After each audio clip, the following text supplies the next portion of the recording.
When you receive your Perun moto rack, you get the rack, 2 short spacers, 2 long spacers, 2 short screws, 2 long screws, 4 spacers, and 4 countersunk washers.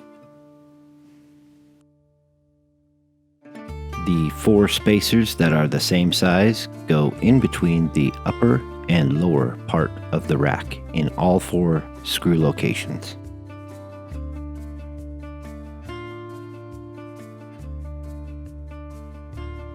The shorter spacer goes to the rear of the bike and the longer spacer towards the front of the bike.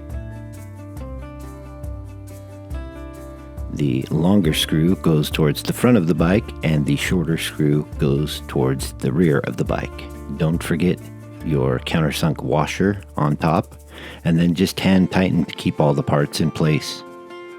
Repeat on the other side.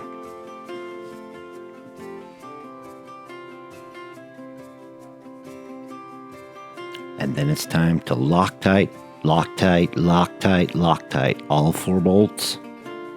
Do yourself a favor, keep your luggage on your bike. Thanks for watching. If you like install videos, gear reviews, and crazy adventures on dirt bikes and dual sports, consider subscribing. Also check out the other video, how to install the Reckless 80 Moscow Moto. Have a great day and come join the adventure, baby.